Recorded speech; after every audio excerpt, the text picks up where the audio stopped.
son ouverture en 2008, la brasserie artisanale Le Bien et le Malte de Rimouski ne cesse d'innover. On n'a qu'à penser au lancement de la première bière artisanale désalcoolisée qui a été lancée l'été dernier. Habituellement, le brasseur Ghislain Lefebvre réussit à avoir au moins 80 d'ingrédients régionaux dans la préparation de ses bières. Mais cette fois-ci, mission accomplie. Le Bien et le Malte a lancé mardi dernier la première bière composée de produits régionaux 100% qui viennent de la région. Alors, je suis allé rencontrer les artisans de ce nouveau nectar. Ghislain, Le Bien le Malte vient tout juste de lancer sa première bière 100% Bas-Laurentienne.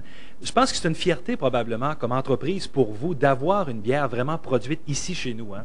Ah ben c'est certain, depuis bientôt 2 ans maintenant, on produit la bière ici, mais là maintenant avec cette bière-là, on a enfin une bière qui en plus d'être fabriquée sur place est issue entièrement du Bas-Saint-Laurent, donc avec des ingrédients cultivés ici. J'aimerais avoir mon cours bière 101 parce qu'il n'y a pas beaucoup d'ingrédients en fait dans une bière et on les a devant nous. Effectivement, ça commence avec de l'eau évidemment en grande quantité, 95% de la bière c'est l'eau. Ça prend la levure qui elle transforme le malt et on ajoute le houblon pour l'amertume, les saveurs aussi pour obtenir au bout du compte notre bière. Ce qui pouvait manquer, l'eau, on n'a pas de problème.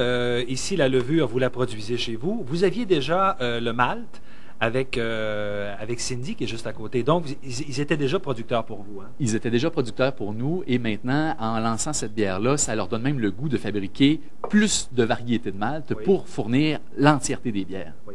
Et finalement, il manquait le houblon. Et ça, c'est le dernier élément qui vient d'arriver. Hein?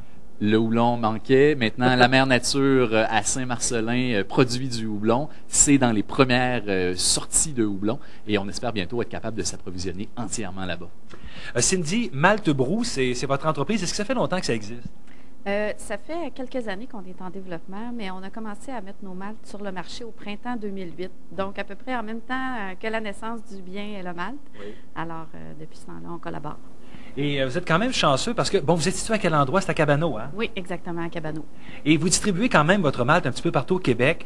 Donc, vous avez réussi une belle percée de ce côté-là. Parce que j'imagine que c'est pas facile. Est-ce qu'il y en a beaucoup de producteurs de malt au Québec? Un peu comme vous, là, comme vous le faites? Bien, au niveau du malt de spécialité, qui est un type de malt qui va ajouter de la couleur, de l'arôme, du corps à la bière, on est les seuls au Québec à produire ce malt-là. Et là, ça ressemble à ça, le malt, mais vous m'avez montré les petites bouteilles parce que dans l'ordre, parce qu'il faut, en fait, c'est de l'orge, hein? C'est de l'orge que vous allez malter. Alors, parlez-moi un peu de la méthode. Comment on va malter de l'orge? Bien, il y a 3 étapes de base. Première étape? Oui, c'est sûr qu'il y a beaucoup de paramètres qui diffèrent, mais la première étape, c'est le trempage de l'orge pour pouvoir activer la germination. Donc, deuxième étape, germination. On laisse l'orge germer pendant un certain temps, environ 36 heures. Et troisième étape, on fait sécher le malt vert pour lui donner une couleur différente selon les besoins qu'on a. Donc, c'est les 3 étapes de base. Là. Et finalement, pour le dernier ingrédient, c'est la Mère Nature. La Mère pour amer, parce que c'est le houblon qui va mettre l'amertume un petit peu. Et François, en fait, je vais juste enlever ça ici. Vous êtes en fait une nouvelle entreprise. Vous êtes encore en développement. Hein? Ben oui, tout à fait. Nous, on est en démarrage en ce moment. On travaille vraiment là, à mettre toute la chose ensemble puis vraiment pouvoir fournir notre première récolte officielle cet automne. Mais dans les faits, ça fait 3 ans. Ça va être la 3e récolte qu'on va avoir pour plusieurs raisons. Non, la première qui est que quand on plante un plant de houblon, le plant est mature après 3 ans. Donc, il ne peut pas vraiment produire quoi que ce soit la première année. La deuxième année, environ 25 % Puis la 3e année, en théorie, 100 % de ta récolte. Donc, il y a cet aspect-là. Puis il y a aussi l'aspect que nous, quand on a commencé à lire, quand on a commencé à s'intéresser au projet, tout ce qu'on avait, c'était des données sur des méga-productions. Puis évidemment, tu ne peux pas transférer les méthodes, la connaissance systématiquement d'une méga-production à une production plutôt artisanale, comme nous, on veut le faire, qui vise la qualité et non pas la quantité. Alors là, on a fait beaucoup d'expériences, on a fait nos premiers tests, on a planté, on a récolté, on a regardé, on a lu encore, pour essayer éventuellement, puis en arriver à aujourd'hui à dire, OK, c'est comme ça qu'on va partir avec tel équipement et tranquillement, on va produire de plus en plus pour éventuellement avoir, nous, en gros, environ 300-400 kilos de production d'ici 3-4 ans, ce qui, en gros, est à peu près le 1/6 de ce que Ghislain devrait avoir de besoin comme quantité de houblon par année. Et pour les gens qui ne le savent pas, là, c'est ça qu'on boit, c'est ça du houblon. C'est à ça que ça ressemble. Est-ce que vous récoltez ça comme ça? Bien, en fait, le houblon, c'est assez caractéristique. Nous, ça prend des supports de 18 pieds de hauteur. Le houblon, c'est une plante grimpante qui va pousser plus de 18 pieds pendant l'été. Tu arrives à l'automne, tu coupes ça à terre, tu ramasses ce que nous, on appelle les cocottes, qui sont en fait les fleurs. Et puis là, les fleurs sont séchées et mis en sac sous vide, sans oxygène. Puis éventuellement, en fait, effectivement, on a le produit ici final qui a été compressé, là, que Ghislain a utilisé. Puis dans la cocotte, ce qu'on recherche, nous, c'est une petite résine qui s'appelle le lupulin.